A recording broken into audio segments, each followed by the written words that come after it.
Hey everybody, and welcome back to our channel. Today we're going to talk about vertical videos from A to Z.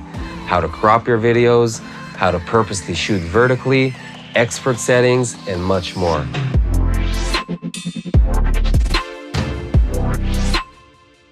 But before we start, hit that like button and subscribe to our YouTube channel with that notification bell on to never miss another video from us. And you better stay tuned till the end of the video because we're going to announce our last video's giveaway winners and we're going to have another giveaway for this video. Let's jump in. So if you haven't noticed by now, vertical video is everywhere. It's in our Facebook feeds, it's in the Instagram stories, and even on YouTube. And there's a good reason for that. Vertical videos take a lot of real estate on our phone screens. With almost 60% of video content being consumed with our phones, it only makes sense to create video content created for mobile phones, which is vertical videos. That's why brands, influencers, and marketers use this method when creating video content. When creating a vertical video, there are two ways to go with. The first way is to shoot normally and then crop your videos in post-production. This is the common way to do it usually. And the second way is to actually flip your camera when shooting and shoot vertically. Of course, there's pros and cons to each method, so let's dive deep into that. So let's first talk about the common thing to do, which is shooting normally on a wide aspect ratio and cropping it in post-production. The benefit of doing that is you get more versions of your video. You get the wide version, which you can upload it to YouTube or screen it on a TV screen, and you get the vertical video that you can utilize on social media and the different platforms like Instagram or Facebook. Sounds great, right? Well, the problem with that is that your vertical video will suffer a major quality loss in framing, composition, camera movement, and overall storytelling. Just think about it. If you originally shot your video for a widescreen TV experience, taking that width away from your composition can really hurt your final product. For example, if my idea was to take a long shot to introduce the environment and the location to the audience, now taking that shot and cropping it in post-production takes away a lot of the details that help to do that and thus hurt my storytelling. Or let's look at this close-up shot. If I try to force it into a vertical frame, we're now getting an extreme close-up and a not so pleasing frame.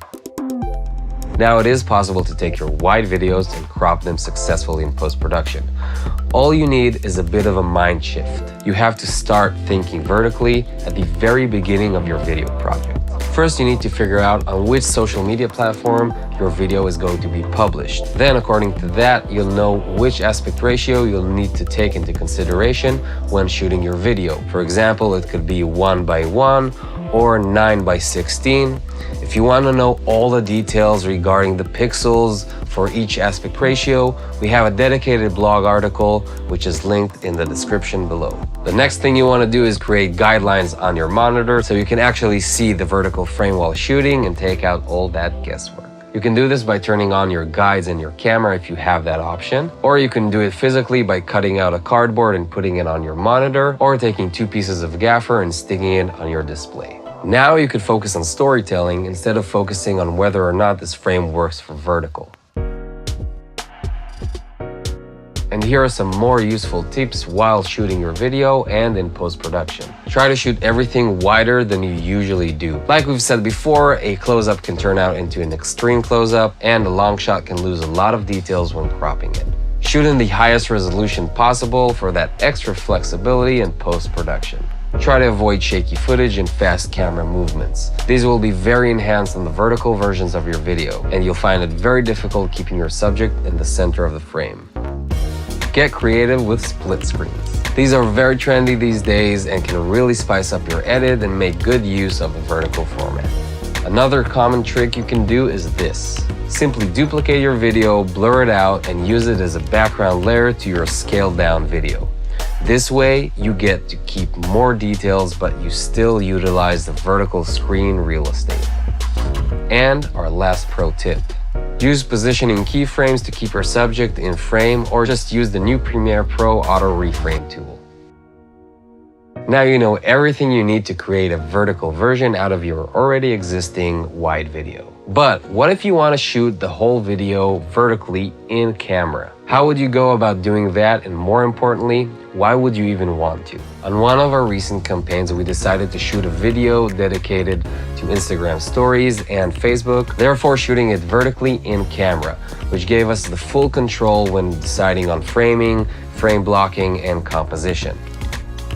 Because we had a heavy-duty camera, we had to build a special rig. If you have a smaller camera like a DSLR or a mirrorless camera, there are easier ways to rig it vertically. With the tripod, all you need to do is take your camera and mount it sideways, then tilt your tripod head, and you have a vertical shot. If you have a camera cage, all you need to do is take a quick release plate and mount it on the side of the cage.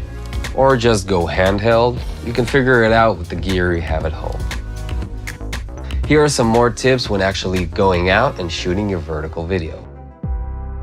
Because the vertical frame is so narrow, you'll have to be very precise with your camera moves to keep an ideal framing. Try to go for smaller or more controlled movements. Try to be as stable as you can. Use a tripod, a dolly, or a gimbal if possible. Shakiness is very noticeable in a vertical frame. All the usual rules regarding composition still apply. Don't discard them just because you're going vertical. Using leading lines, for example, can have an even greater effect when used in a vertical composition. Have your subject move towards or away from the camera instead of moving horizontally across the frame. When using a wide lens, try lifting the camera and tilting it down. This usually helps creating depth and an overall more compelling shot.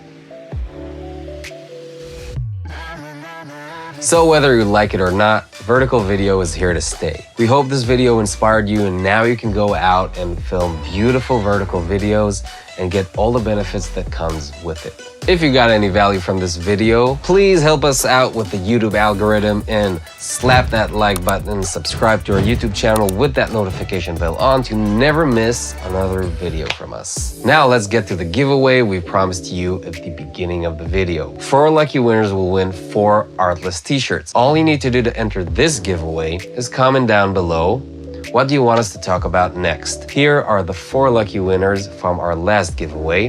Just DM us through Instagram or contact us via email. Till then, stay creative.